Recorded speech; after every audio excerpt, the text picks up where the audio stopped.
mira cómo es la vida, que sí hay algo ahí que se le queda a uno, que es el despertar de la vocación, sin saber nada absolutamente de eso. Y entonces yo llegué con mi padre a los 14 años, yo esa película la había visto cuando tenía como 12 13 años, y yo le dije a mi padre con una seguridad inaudita, yo quiero ser actor.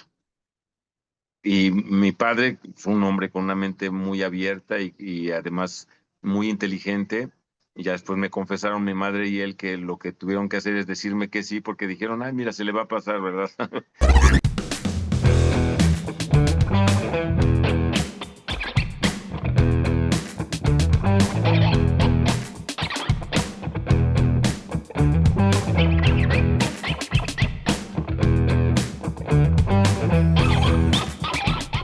Hola, ¿cómo están? Qué gusto que nos acompañen en un episodio más del show de Nikki Mondellini. Me da muchísimo gusto que estén aquí. Bueno, hoy les voy a presentar a un gran invitado, pero antes de eso quiero recordarles que se suscriban a este canal si todavía no lo han hecho, porque eso ya saben que a todos los que hacemos YouTube nos ayuda muchísimo para que podamos seguir creciendo y más gente nos pueda encontrar. Bueno, pues ahora sí les voy a empezar a contar una anécdota de un video muy bonito, promocional. Era el año de 1986, en el Mundial de México 86. Y había un video promocional donde un par de guerreros se unían con un balón y el guerrero mexicano, un guerrero azteca imponente, que, bueno, con un físico impresionante, unos malabarismos, una acrobacia que, bueno, como pocos. Y ese balón, pues era como que lo que los unía y pasaban por unas playas majestuosas, por las pirámides, por todo. Impresionante, bellísimo. Pues ese era nuestro invitado de hoy. Y eso fue una de las cosas que inició su carrera, su maravillosa carrera ya de hace más de 40 años, con películas tan increíbles como Salón México, como La Reina de la Noche, ¿qué más? Otilia Rauda, más de 40 obras de teatro. Entre las más recientes está La Profesora, donde estuvo con Silvia Pasquel, y también con, bueno, en Picnic, porque ahí ganó el premio al mejor actor que le fue otorgado por la APT, y también estuvo en Requiem, en muchísimas más. Y bueno, en telenovelas, ¿qué les puedo decir? También un sinfín de telenovelas. Por ejemplo, Amor en Silencio, Alma de Hierro, Mi Camino es Amarte, Regalo de Amor y Contra Viento y Marea, donde tuve yo la fortuna de trabajar con él. Pero bueno, ¿qué les puedo decir? Este maravilloso actor no nada más ha hecho todo eso, sino que también ha escrito más de 15 obras de teatro, un libro de poesía que estrenó el año pasado, en 2024, varios cuentos, y es el fundador del Centro Cultural El Círculo Teatral. Así es que acompáñenme a darle la bienvenida al maravilloso, al súper talentoso primer actor, Alberto Estrella. Alberto, ¿cómo estás? Qué gusto recibirte hoy aquí. Nicky, qué gusto, tantos años de conocernos, tantos años de amistad y de compartir cosas muy hermosas. Y me da muchísimo gusto aquí estar en tu canal. Gracias, gracias. Yo quiero empezar también con un recado que te manda mi señora madre, que obviamente pues trabajaste con ella también igual en tus inicios, pero tiene unos recuerdos muy bonitos de ti haciendo el personaje de Tarzán en uno de estos shows corporativos que hacíamos, donde, Sí, bueno, dejaste impresionado a todo mundo con ese personaje de Tarzán. Y eso fue algo de lo que hiciste al inicio de tu carrera, pero es tú que empezaste antes, ¿no? sí, sabes que, bueno, con tu madre, eh, Joan Mondelín, ella tenía una anécdota muy, muy chistosa y muy divertida con la que abría sus clases, ¿no? Y entonces nos dijo que una vez fue con Raúl Velasco. Para los que no sepan, Raúl Velasco fue un hombre que tenía un show muy importante los domingos, que se llamaba Siempre en Domingo precisamente. Y pues Ujú. era un personaje que realmente no estaba como muy bien enterado de cuestiones culturales ni de cuestiones. Le gustaba mucho el show y pues sí se iba, diría yo, por lo más inmediato. Entonces, tu madre hizo un gran show montando una coreografía muy importante, no recuerdo exactamente para quién era, pero entonces empezó a leer, ¿verdad? Pues este es un show nuevo que se va a presentar en México y dice, y la coreografía es de pues lo único que se le vino a la mente o lo que leyó fue Juan Medellín, ¿verdad? Entonces, Joan Mondellini, fue Juan Medellín, ¿no? Entonces pues, ya le estábamos con mucho humor y ya le decíamos de repente, ya viene Juan Medellín, ¿no? Pero siempre Exacto. tu madre empecé esta actividad que fue importante porque era una práctica. Además de tomar las clases de actuación y además de tomar las clases de danza, pues empezamos a hacer este tipo de trabajos en diferentes corporaciones, en donde, fíjate, era muy bonito porque se escribía el guión de acuerdo a lo que se iba a promocionar, pero no nada más era la promoción esta típica de, ay, compren tal cosa y eso. Ese específicamente era de unos tenis. Y entonces lo que se ocurrió Sí.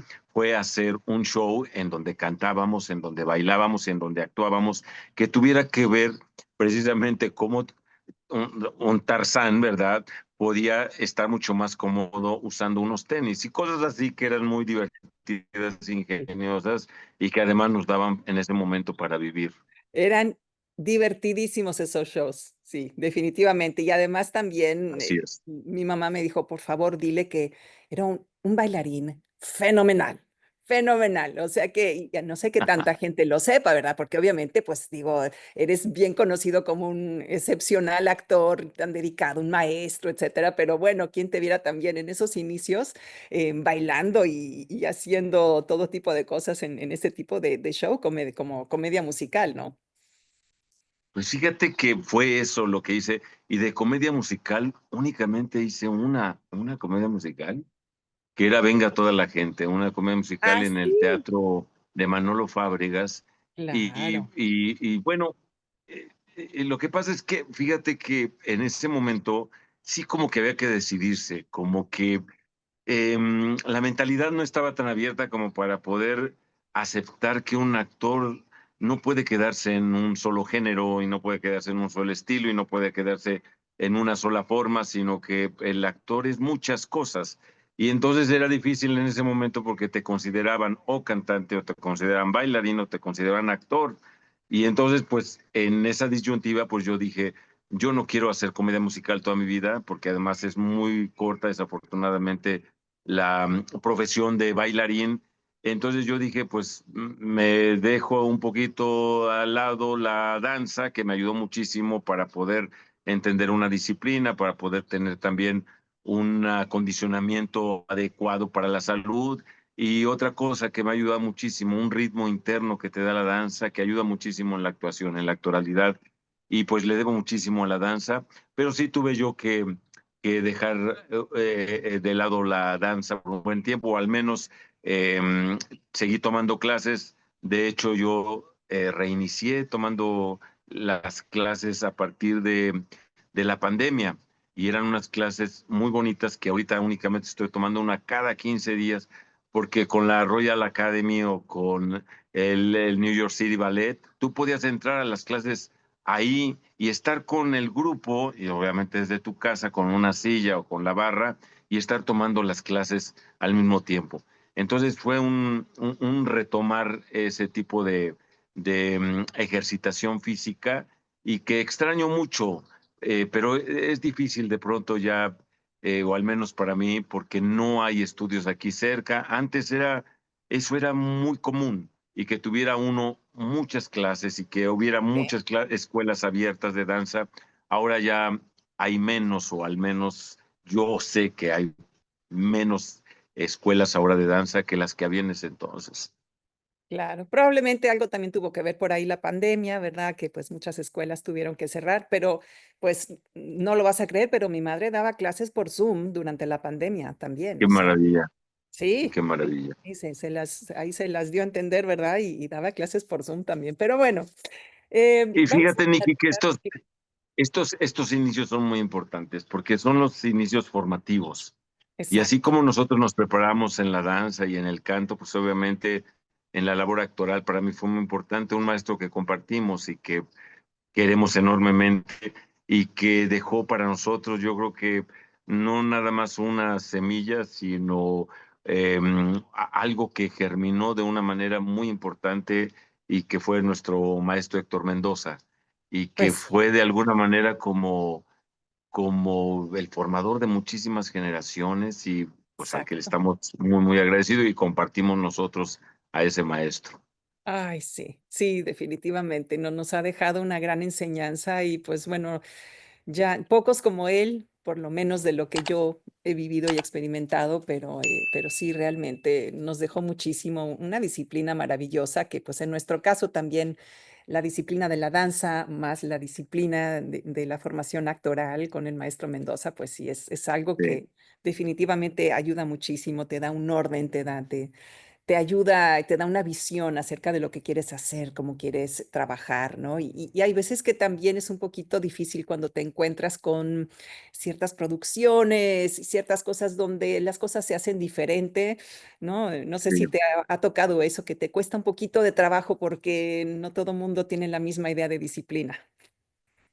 Sí, sí, sí, la comunicación inclusive o el concepto, pues de ser creativo y de Ujú. pronto se va mucho por el oficio y a resolver inmediatamente con una inmediatez que, bueno, de alguna forma tuvimos también nosotros que aprender a resolver con el oficio, pero creo que quedó la otra parte que es todavía fundamental en nuestra profesión y que es la parte creativa. El no querer nada más hacer las cosas por chamba, el no querer nada más trabajar por trabajar, sino que hay, se oye extraño, pero sí una cierta mística para poder trabajar. Y eso sí se lo debemos a, pues, a nuestros maestros que nos formaron. Entonces, por eso hay un gran agradecimiento por haber vivido esa época, porque ahora yo veo también que, pues con los chavos, híjole, está más difícil la cosa, porque no hay, diría yo, a lo mejor esa mística que teníamos nosotros de decir, pues yo no importa si como o no como en este día, o no importa si nada más voy a comer durante todo el día una sola comida, pero yo quiero estar ahí, yo quiero estar haciendo teatro, yo quiero estar aprendiendo. Y ahora el mismo medio ha obligado a que los chavos estén en busca del dinero y en busca de un nombre y de una fama que desafortunadamente ha hecho que merme la parte creativa, o así lo veo yo al menos. Claro, yo creo que sí, o sea, son tiempos diferentes. Por un lado, yo siempre pienso que no está mal vernos no solamente como personas creativas, sino como nuestra propia compañía, digamos, ¿no? Y que está dentro de nosotros el promocionarnos, el buscar las oportunidades, ¿no? Esto puede ser, pues, en eventos de networking, en llegar a conocer otras personas, en estrenos, digamos, en festivales de cine, etcétera, pero tenemos que salir, conocer y conocer a otras personas del medio y presentarnos tal cual somos, ¿no? No nada más como quedarnos y esperar a que llegue alguna oportunidad. Entonces sí hay que salir y ser, y no, no a todos se nos da eso, es algo que yo siento que sí, No, y sí debe. Sí, propiciamos nuestras fuentes de trabajo, que eso también es importante. Tú ahora estás ahora con tu programa, ¿verdad? Pero bueno, antes estuviste en diferentes compañías y al igual acá, el espacio, el círculo teatral, que ha sido también un generador de muchos empleos y de una continuidad en la parte creativa. Y de pronto ya está viendo uno de producir una obra y está. ¿Por qué? Porque se inyectó esa diría yo, esa necesidad de estar activo constantemente, pero en proyectos que sí nos llenan y nos satisfacen, no nada más por la labor de estar cumpliendo como con una chamba, que es de pronto lo que ocurre. Y yo creo que sí hay que incidir y estar constantemente hablando de esto para que los jóvenes se den cuenta que hay otras maneras de ver la profesión y que hay otras formas también de no dejarse llevar o seducir únicamente por querer la fama o querer obtener un recurso económico. Hay muchas sí. cosas que son más importantes que eso.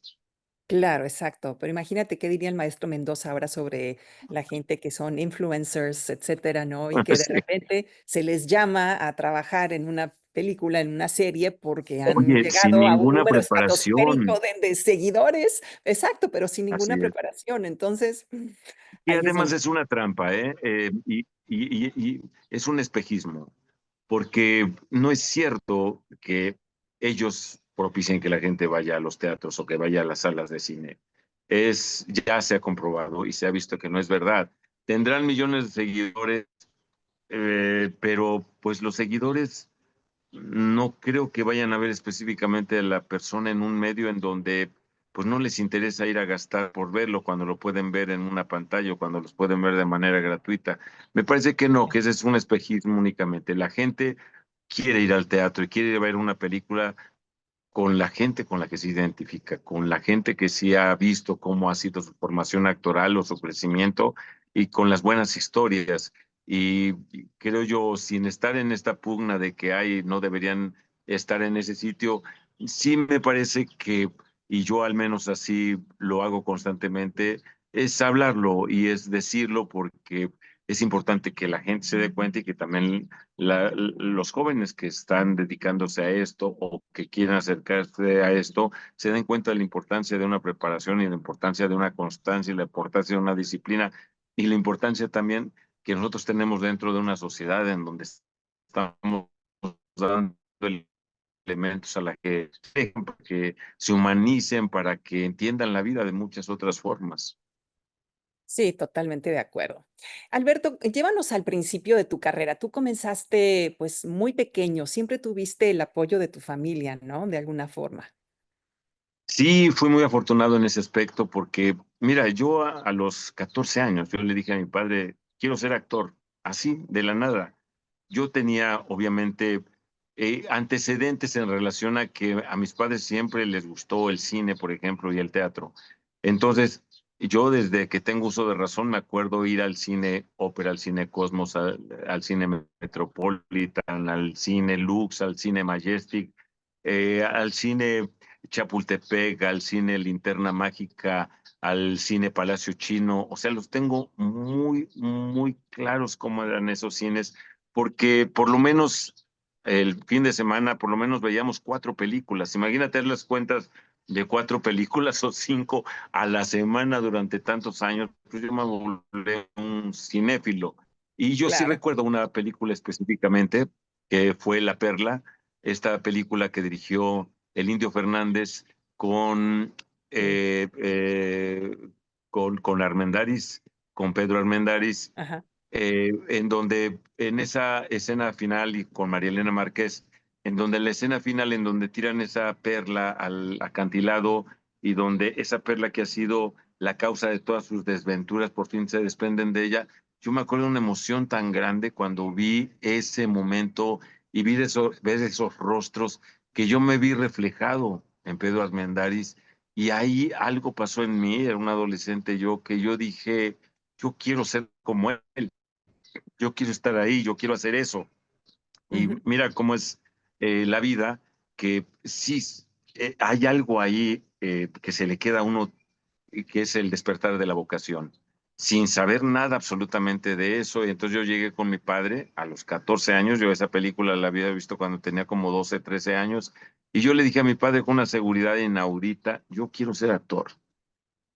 Y mi padre fue un hombre con una mente muy abierta y además muy inteligente. Y ya después me confesaron mi madre y él que lo que tuvieron que hacer es decirme que sí, porque dijeron, ay, mira, se le va a pasar, ¿verdad? Y después de tantos años aquí Se le va a sigo. pasar ese Eh, gustito. sí, déjale nada más. Y entonces mi padre me consiguió un grupo de teatro, el grupo del Instituto Nacional de la Juventud Mexicana, el INJUVE, ahí en Serapio Rendón, número 96, me acuerdo perfecto. Y ahí empezó ese gusto y ese darme cuenta, pues, de que era el paraíso, porque si tú llegas a un sitio, a una casa de la cultura, en donde ves danza, en donde escuchas a músicos, en donde escuchas a cantantes, en donde ves que alguien está tocando la guitarra por allá y alguien está danzando folclore por allá y alguien más está ya en puntas, una chica en puntas en una barra y alguien está cantando ópera y alguien está cantando de manera popular y donde hay un foro, donde hay un teatro, aunque era muy pequeñito, pues se despiertan en uno muchas sensaciones y sensaciones que son importantes y que prevalecen.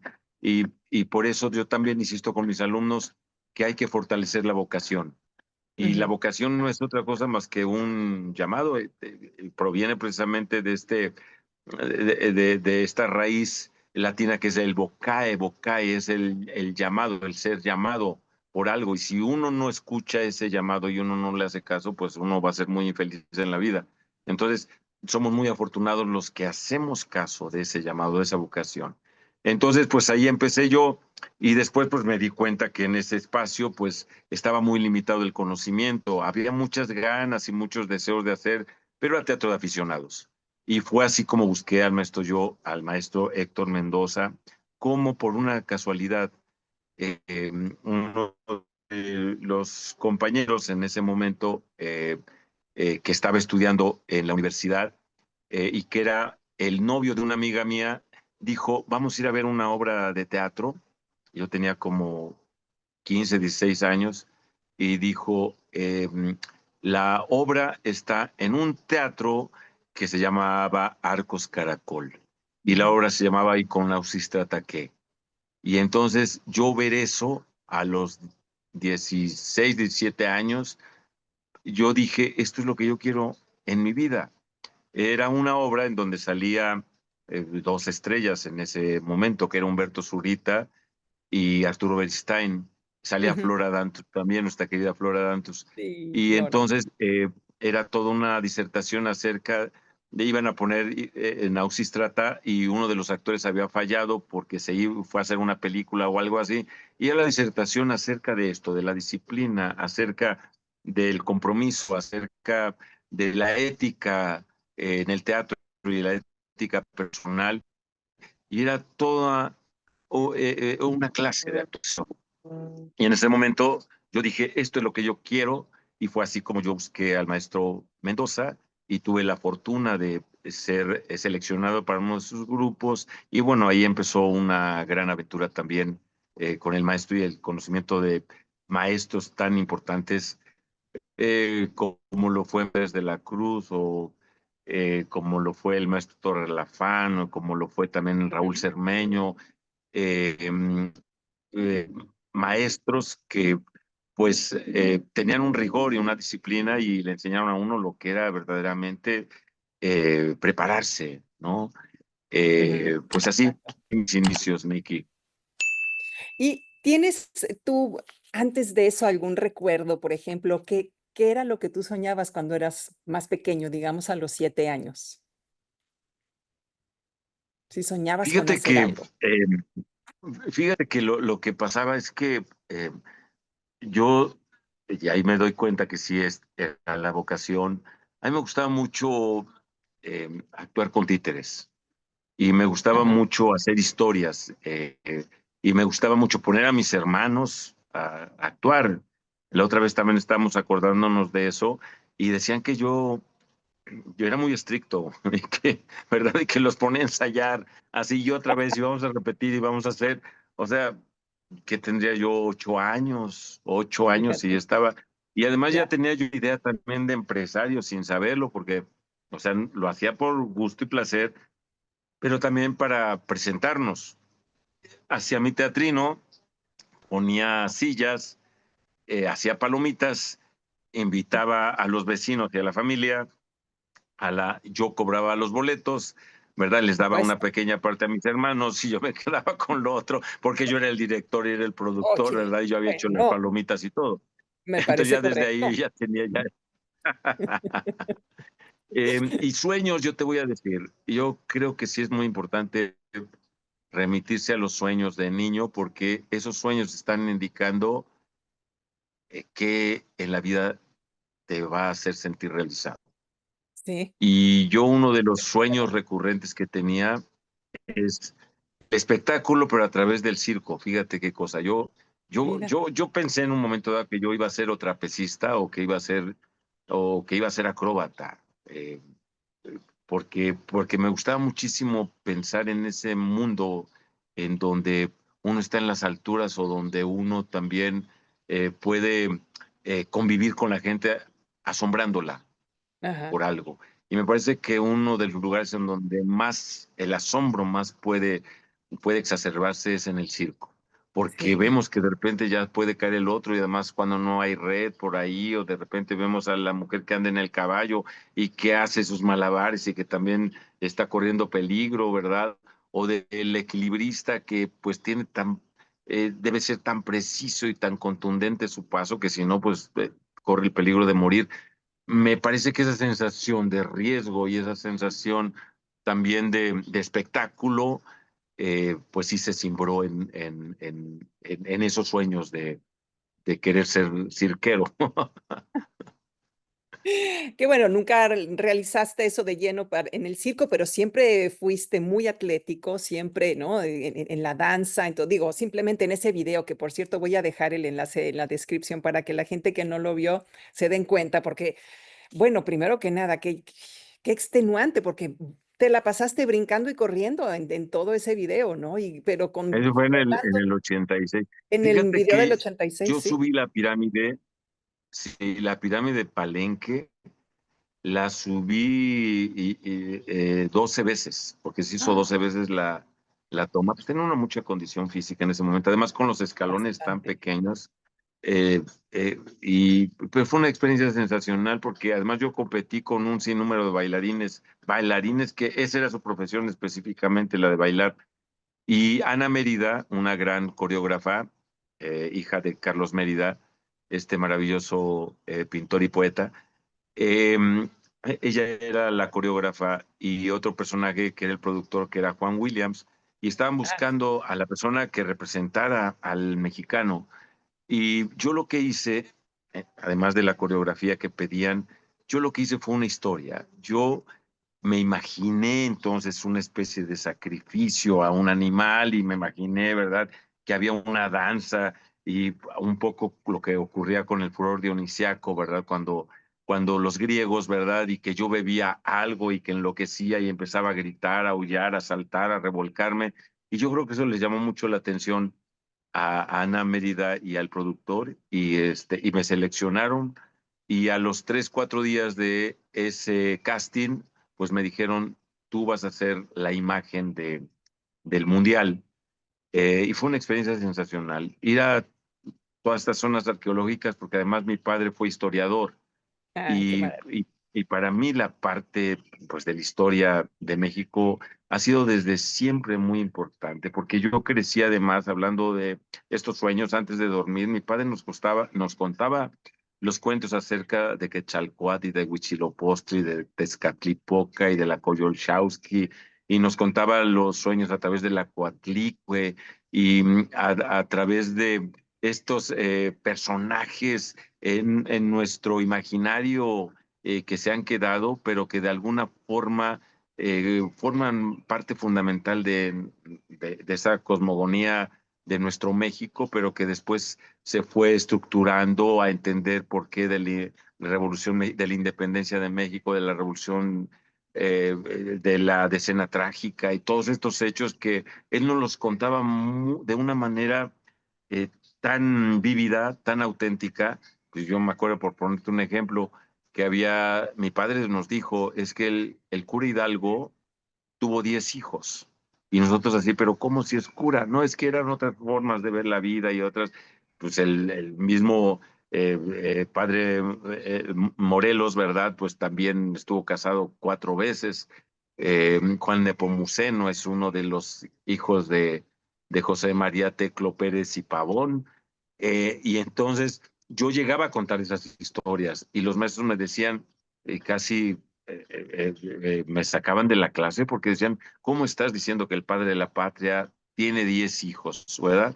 Muchos años después, pues se descubrió que era cierto y así ya está en varios de los libros, ya está asentado de esa Ah, manera. ya está Entonces, actualizado. pues ese mundo también a mí me llevó pues a tener esta imaginación tan exacerbada y que es fundamental para un actor. Ah, no, definitivamente, definitivamente. Yo creo que realmente esos fueron los cimientos de tu vocación, ¿no? Aunque ya después se Sí, cristalizó y te cayó ya, digamos, te cayó el 20 o te picó el mosquito, no, pero sí, yo creo que sabes, ya había Nikki, la importancia formado. también, la importancia a los libros, el aprecio a los libros y yo sé que se ha dicho muchísimo esto de que eh, son la mejor campaña y todo sí es cierto, pero también además son parte fundamental para, para que nuestros sentidos se mantengan despiertos. Entonces en mi casa había, en lugar de paredes, había libreros eh, y obviamente llenos de libros, y estaba dividido por secciones, como en las bibliotecas, y jamás mis padres nos dijeron, tienen que leer, nunca, pero nosotros los veíamos en el ejemplo, mi madre era una gran lectora también, y entonces nosotros veíamos eso, por lo más normal era tomar un libro.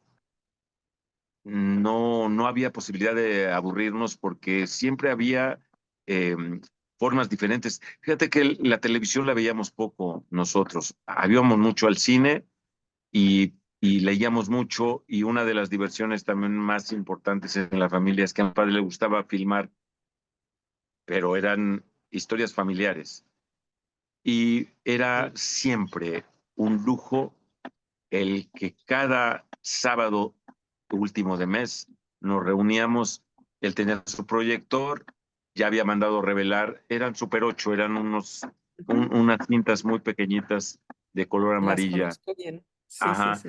Y entonces esa era nuestra diversión, ver lo que mi padre había filmado con nosotros, ¿verdad? Vernos en familia, Qué eh, bonito. ver la comida, ver esto, y después empezamos nosotros a usar las cámaras también. Entonces, pues todo eso contribuyó a este gran amor hacia la ficción. Exacto. Y ninguno de tus hermanos siguió la carrera artística, ¿cierto? Nadie, nadie. Mi hermano, bueno, mi hermano mayor es biólogo.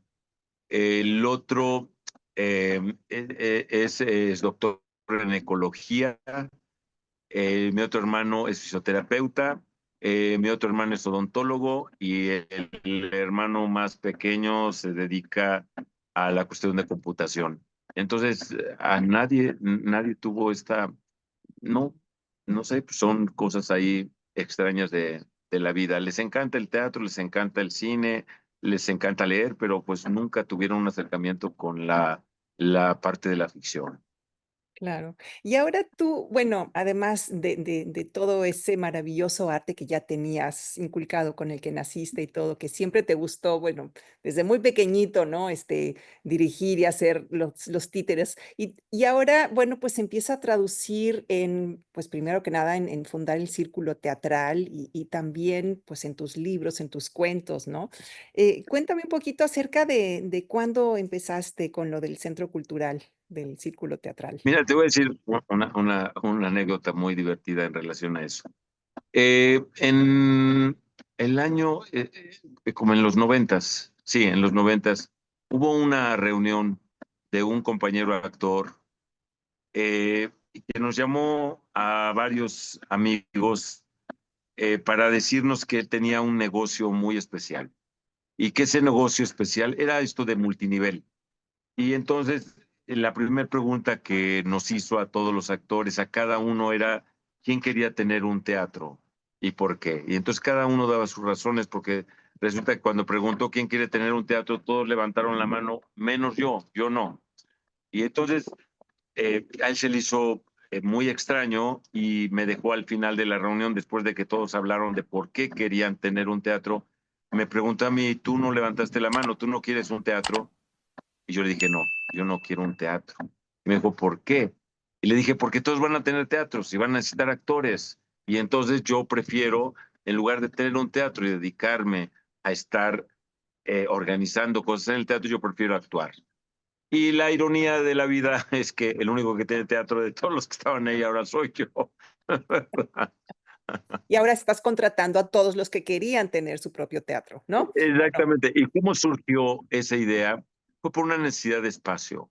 Yo tenía un espacio en la Colonia Condesa, cerca de donde está ahora el teatro, en la calle de Ámsterdam. Y ahí en ese lugar eran dos salones, y en esos dos salones se daban clases de acondicionamiento físico, de danza, y únicamente los sábados se daban clases de actuación. Y entonces las clases de actuación empezaron a ser importantes, y a hacer que ya no nada más fueran los sábados, sino ya también necesitamos que fueran los días entre semana, 2 veces a la semana.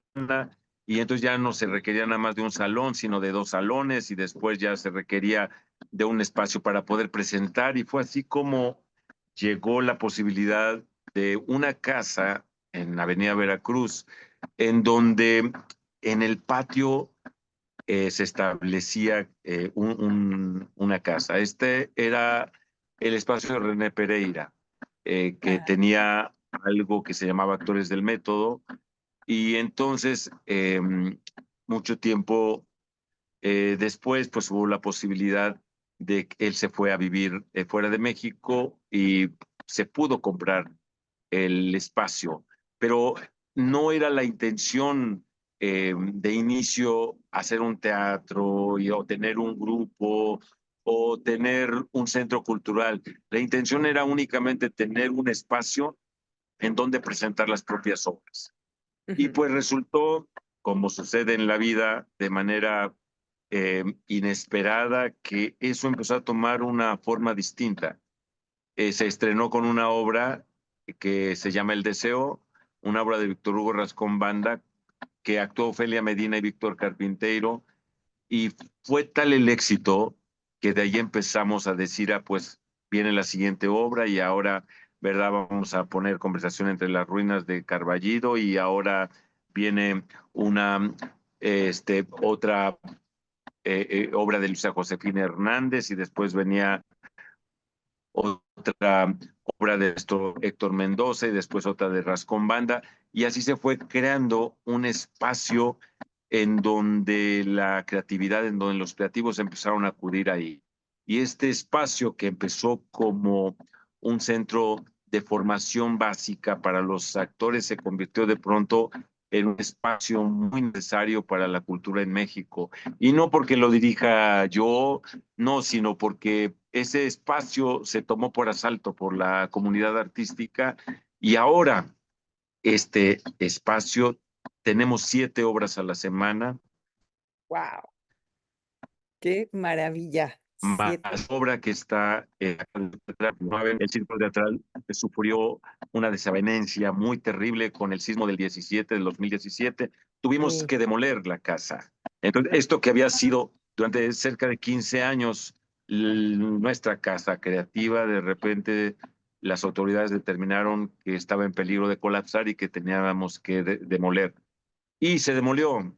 Y yo tomé ese hecho en lugar de tomarlo como una derrota, tomarlo como un hecho de mala fortuna, lo tomé como una oportunidad de reestructurar un espacio. Y ahora es mucho más grande el espacio, es una sola planta, pero tenemos la casa de junto, que es la casa en donde se dan las clases, porque son diferentes espacios para salones, está la oficina, y ya se abrió ahora como un espacio, un pequeño foro donde caben únicamente 20 personas en ese espacio. Y hace 2 semanas estrenamos una obra que dirige Marta Luna, que se llama Obésame Mucho, con Duna Alexandra. Es un monólogo, pero donde se usa la casa y donde se ve esta otra posibilidad de espacios mucho más pequeños para poder entonces continuar con la labor actoral. Pues así ha sido parte de la historia del Círculo Teatral, Nicky, en donde tengo un socio que es un gran amigo, Víctor Carpinteiro, que hemos compartido ese espacio por ya 21 años. El pasado 27 de marzo, fue el Día Mundial del Teatro, ese día Sí. cumplimos 21 años del Círculo Teatral. Qué bonito, qué maravilla, ¿no? Y eso que se hagan 7 obras a la semana, que haya toda Sí. esa riqueza cultural, toda esa variedad, pues qué bueno que siga vivo y que siga adelante, porque sí, se necesitan más espacios como esos, ¿no? Y además es un espacio para muchos grupos. La mayoría son grupos de jóvenes creativos Ujú. y en donde ellos escriben y en donde en muchas ocasiones ellos mismos actúan o tienen ya su equipo, su pequeña compañía, y es dar oportunidad a muchos de estos jóvenes que tienen una necesidad de exponer su trabajo y que, pues desafortunadamente, se cerraron muchos espacios en la pandemia y que no tuvieron oportunidad de dar una continuidad a su trabajo, y aquí el Círculo Teatral está dando esa oportunidad. Ay, qué bonito, qué maravilla. Alberto, vamos a llegar aquí a una parte que es, de preguntas rápidas. Yo te voy a hacer algunas preguntas para que me contestes lo primero que se te venga a la mente. Si quieres expandirte en algo, adelante. Pero bueno, vamos a comenzar. Si no fueras actor, ¿qué otra profesión pudieras haber hecho? Me hubiera gustado ser cirquero o me hubiera gustado ser antropólogo.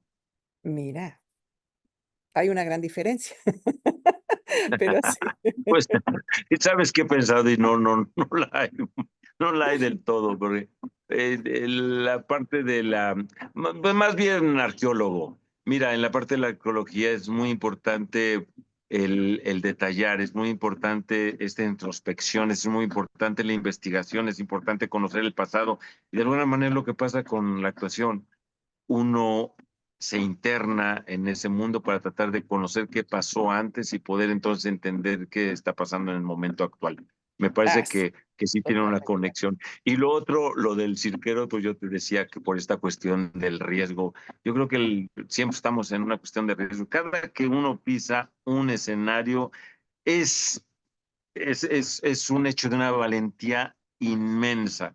La gente no se puede imaginar, ¿verdad? Cómo está uno antes de entrar a escena, pero de repente, pues todo, al empezar la ficción, ya se le olvida a uno absolutamente todos los nervios y todo lo que puede uno temer. Y sigues adelante, exacto. Aunque de repente por ahí haya cuestiones en donde, pues, haya, ciertos tropiezos, alguna equivocación, alguna lagunita mental, pero la función debe continuar y a ver cómo haces, qué recursos sacas para seguir y no Claro, romper esa ficción. Sí, definitivo. Bueno, vamos con la claro. siguiente pregunta. Si tú pudieras regresar en el tiempo, ¿qué te dirías a ti mismo a los 21 años?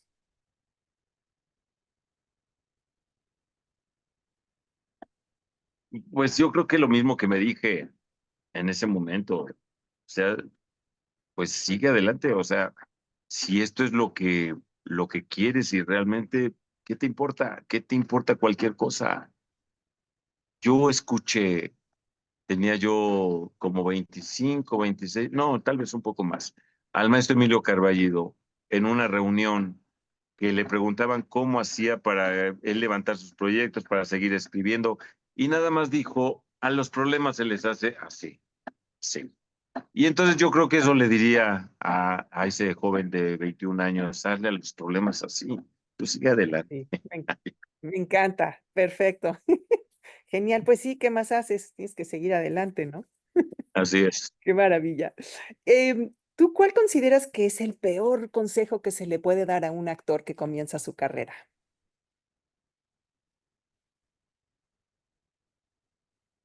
Que imiten, que hagan las cosas como lo han hecho otros, me refiero por imitación. Si es verdad que imitación proviene del mismo vocablo de mímesis, la mímesis es una interpretación de la realidad y la imitación es una calca de esa realidad y hay una diferencia muy grande. Entonces, hay mucha imitación de pronto. Dicen, ay, pues es que tal actor hace como así, hace estos gestos y habla así, hace. Yo creo que es lo peor que puede hacer uno, imitar. Y la mímesis, que es la interpretación, es empezar a verlo con los propios ojos, empezar a imaginar a partir de los elementos que uno tiene, a partir de lo que uno ha leído, a partir de lo que uno ha escuchado, a partir de lo que uno siente, sabe, y entonces ya empieza una verdadera interpretación. Entonces yo creo que el peor consejo que se le puede dar a un alumno es, ve cómo lo hago yo y hazlo igual, ¿no? Pues Imita. es lo peor que le pueden decir. Exacto, Ah, exacto. Y del otro lado de la moneda, ¿cuál es el mejor consejo que tú le das a un actor que comienza su carrera? ahora fíjate que he cambiado mucho. Obviamente hay bases que son las de siempre y que tiene que ver con esta preparación, que tiene que ver con aprender a concentrarse, que tiene que ver con aprender a relajarse, que tiene que ver con aprender a creer, que tiene que ver con aprender a tener un monólogo interno, que tiene que ver. Pero ahora yo creo que el mejor consejo que se le puede dar a un alumno, además de lo otro que es lo básico, es que crean en ellos mismos, que confíen en su propia intuición y en su propia creatividad que confíen en su propio mundo interno, que confíen en quiénes son ellos. Eh, yo no sé si tú sepas, pero a mí una vez, tú estuviste en el Star System, me parece Sí, también. también. Y entonces, una vez, no voy a decir nombres, pero a mí me citaron, como citaron a muchos actores, pero era una cita de manera personal. Y entonces había como tres, cuatro personas ahí sentadas en una mesa y uno estaba al frente y le pedían a uno que girara y que volteara de perfil y do otro, y había una cámara en donde ellos veían en un monitor y todo. Y entonces lo que me dijeron al término de esa entrevista fue, necesitamos que te quiten las bolsitas de los ojos, necesitamos hacerte aquí, que te quites las, ¿verdad? Los molares y hacer aquí para que se te haga aquí, necesitamos que tengas la barbilla partida, tu nariz es muy ancha, necesitamos hacerla más chica, necesitamos que te tomas estas, que me inyectara yo de estas cosas para estar así, El ¿verdad? Y six-pack. todo. Y cuando acabó esa reunión, yo les dije, ¿saben?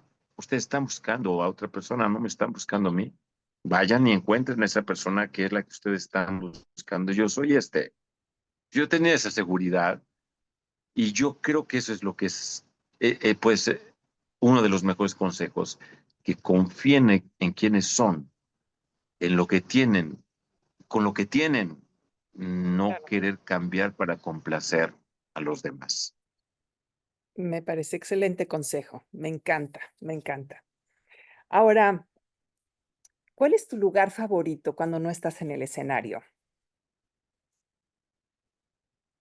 Mi jardín es uno de mis lugares favoritos. Aquí, el que te mostré, ¿verdad? Es eso es lo Eh, primero que pensé que me ibas a contestar, pero sí. sí, es uno de mis lugares favoritos. A ver, ahora vamos a últimas 2 preguntas. Primero, bueno, ya has hecho un sinfín de personajes increíbles con una gama maravillosa, pero ¿cuál sientes que es un personaje que todavía no has hecho, que te gustaría hacer? Mira, pues estaba pensándolo otra vez y una de las obras que también a mí me marcó muchísimo eh, fue eh, la obra de, uno es Los signos del zodiaco, que me encanta, de Magaña, y otra de las obras es donde sale este personaje que se llama César Rubio. La obra es de Usigli, se llama El Gesticulador. Ah, Esa es ya. la obra que a mí me gustaría hacer, El Gesticulador, ser César Rubio, y creo que estoy en la edad y creo que me va bien. Entonces, ahorita que lo dices, es uno de los personajes. Hay otro de Ibargüengoitia ahí, que no recuerdo ahorita el nombre de la obra, pero es un candidato, es un, perdón, es un político, eh, y se habla acerca de la corrupción y de esta situación, pues que vivimos en cualquier parte del mundo, en donde la parte ética y moral se va perdiendo. Y obviamente de los clásicos, pues sí, me gustaría a mí llegar a ser al rey de Escocia, no digo el nombre porque ya sabemos que no lo decimos nosotros, y me gustaría pues, hacer Rey Lear en algún momento. Maravilloso. Bueno, pues ahí ya. Ponlo en tu lista de las producciones que próximamente llegarás a hacer. Okey, ahora sí vamos con la última Es que pregunta. ya me tocó ahorita, fíjate, otro de mis personajes que yo siempre soñaba con hacer era Agamenón. Y resulta que ya tuve oportunidad de hacerlo una temporada muy exitosa aquí en la Ciudad de México, en el Teatro Galeón, que además fue un gran regalo para mí porque yo ahí vi varias de las obras más importantes en mi vida, como son de película, de Ah, Julio Castillo, vi sí. Grande y Pequeño ahí también, eh, eh, de Tavira vi también ahí La honesta persona de Sichuan, vi de un texto eh, de Leñero, que se llama Nadie sabe nada, que también es una obra sensacional. Varias de las obras más importantes en mi vida las vi ahí, en el Teatro Galeón, y fue para mí un gran regalo que ahora pudimos poner esta obra, una obra de Marina Carr, una canadiense, extraordinario el texto que dirigió que dirigió Enrique Singer, y con Marina de Tavira haciendo la de Clitemnestra, Mm. y Salvador Sánchez haciendo la de Tíndaro. Entonces fue una experiencia maravillosa. Emma Deep haciendo de Silisa, y fue una experiencia sensacional. Es una obra que duraba cerca de 3 horas, y Wow. con un éxito impresionante, porque un montaje muy brillante. La vamos a reponer para el otro año. Se llama La niña en el altar, y es lo que pasó después de que Agamenón sacrifica a su hija Ifigenia.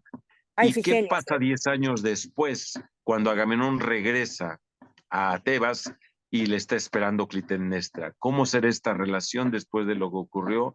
Y de eso trata la obra. Es muy, muy interesante, muy intensa, muy, muy intensa.